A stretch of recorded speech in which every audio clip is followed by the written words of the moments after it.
देखिए, सिचुएशन काफ़ी गंभीर है, क्रिटिकल कंडीशन में है, लेकिन जब तक सांसें हैं तब तक आस है, और सांसें हैं यानी संघर्ष है।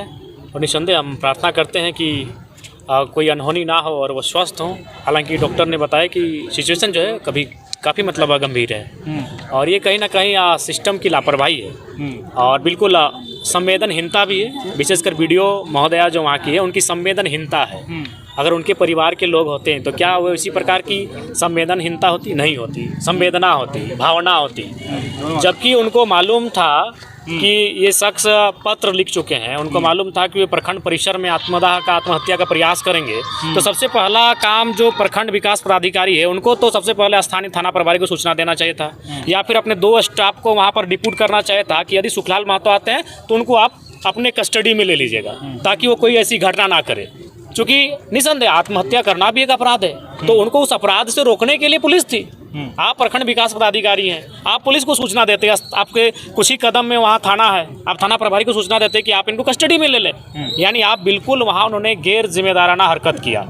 उन्होंने बिल्कुल अपना जो उनका मानवता था, वो मानवता उनका कहीं नहीं दिखा। अगर वो मानवता जरा सा भी दिखाती तो आज ये स्थिति उनकी नहीं होती। बिल्कुल, जब चूँकि कोई भी चूँकि वो सूचना दे के आत्महत्या करने जा रहा है, अगर मान के चलिए कोई व्यक्ति कल को अगर विधायक के आवास में अगर आत्महत्या करने आ रहा है, तो जाहिर सी बात है वो अपने समर्थकों को कहेंगे कि वो मेरे आवास तक ना पहुँचे, क्योंकि अगर वहाँ अनहोनी होगी तो हमको सवाल का जवाब देना होगा। हम तो पहला प्रयास करेंगे वहाँ तो वो पहुँचे ही ना, अगर वो दिखे तो उसको पकड़ के हम शांतिपूर्ण तरीके से कहीं बैठाएंगे। क्योंकि इंसान का माइंड एक पल के लिए डिस्टर्ब हो सकता है, हो सके 2-4 घंटे के बाद वो फिर ज़िंदगी के बारे में सोच लेता, उसको कुछ देर अगर हम पकड़ के बैठा लेते हैं। तो बिल्कुल ये चीज़ें वहाँ नहीं दिखी, यानी वीडियो को बिल्कुल भी संवेदना नहीं दिखी। उनकी संवेदना ना होने के कारण आज ये बहुत बड़ी घटना घटी है, जिसका सीधा दोष उन पे जाता है। चूँकि आरोप सीधा उन पर था, मानसिक प्रताड़ना का आरोप था, उनके साथ और 3 कर्मचारियों पे आरोप था, और सीधा उन पे आरोप था। और चूँकि वो कह के आत्महत्या कर रहे हैं कि हम प्रखंड परिसर में ही आत्महत्या करेंगे, तो ऐसी परिस्थिति में उनको वहाँ 2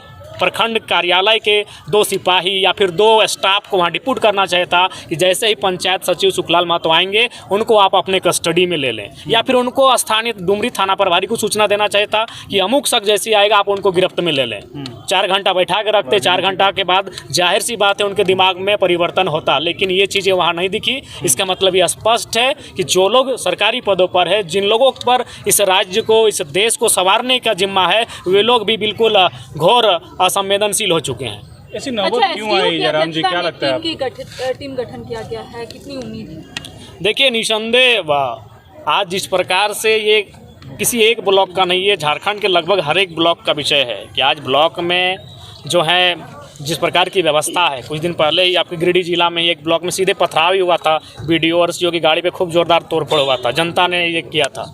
तो ये चीज़ें स्पष्ट कर रही हैं कि आज सरकार को, मैंने विधानसभा का जो बजट सत्र था उसमें भी मैंने कहा था कि जनता आपके बजट को नहीं समझ रही है कि आप कितना बजट दे रहे हैं, क्या नियम यहाँ बैठ के बना रहे हैं, कारा के लिए नियम बना रहे हैं या शिक्षा के लिए या स्वास्थ्य के लिए। जनता थाना को समझती है, जनता ब्लॉक को समझती है, जनता अंचल को समझती है। वहाँ अगर आप करप्शन को दूर कर लेते हैं, वहाँ अगर आप रिश्वत और घूसखोरी को दूर कर लेते हैं, तो झारखंड को जनता स्वर्ग मानेगी। और मैंने चेताया भी था बजट सत्र के दौरान, लेकिन आज सरकार निरंकुश है, ब्लॉक पे वो निरंकुश है, आज थाना पे निरंकुश है, आज वो अंचल पे निरंकुश है। उसी का कारण है कि इस प्रकार की घटनाएं घट रही हैं।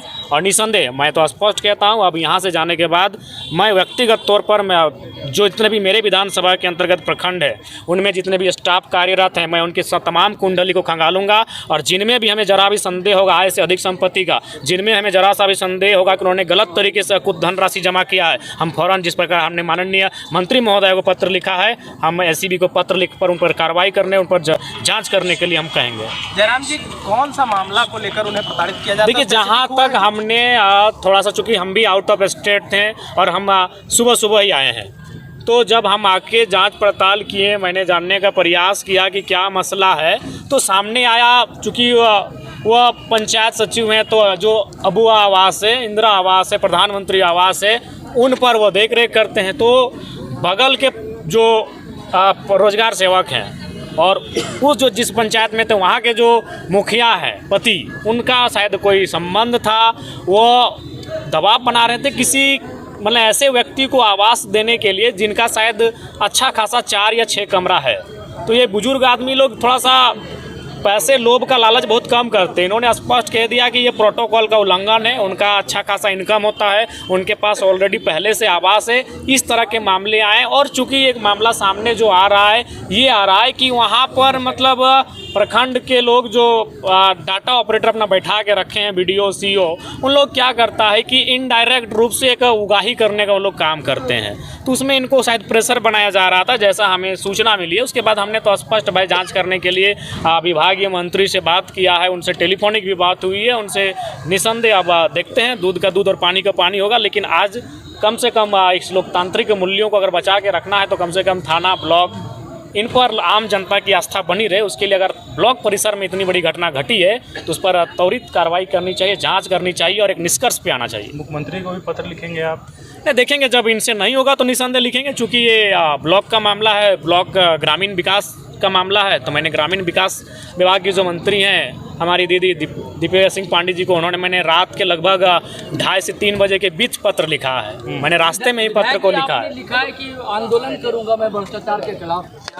निसंदेह वो हमारा रूट ही है, आंदोलन हमारा रूट ही है। आज लगातार हम लोग आंदोलन में हैं भी, लेकिन चूंकि अभी हम लोग उस जगह पर हैं जहां हम लोग अपनी कलम की ताकत से भी बात कर सकते हैं, तो इस लिहाज से हमने अपनी कलम का इस्तेमाल किया है। हमने विभागीय मंत्री को सचेत किया है, मुख्य सचिव और गिरिडीह जिला के उपायुक्त को भी मैंने सूचना दी है। जयराम जी, आप कहते हैं कि भ्रष्टाचार और कमियां काफ़ी हैं, लेकिन जब इसको उजागर करने के लिए सरकारी अस्पतालों में वे पत्रकार जाते हैं तो मंत्री द्वारा, स्वास्थ्य मंत्री द्वारा फरमान जारी किया जाता है कि सरकारी अस्पतालों में ये पत्रकारों को घुसने नहीं उनको तो जो अगर सरकारी अस्पतालों में या फिर कहीं भी सरकारी सिस्टम में अगर कोई पत्रकार जा रहे हैं या फिर कोई सोशल मीडिया में जिनका अच्छा पकड़ है, जो सामाजिक चीज़ों को दिखाते हैं, तो उनको उनका शुक्रिया करना चाहिए।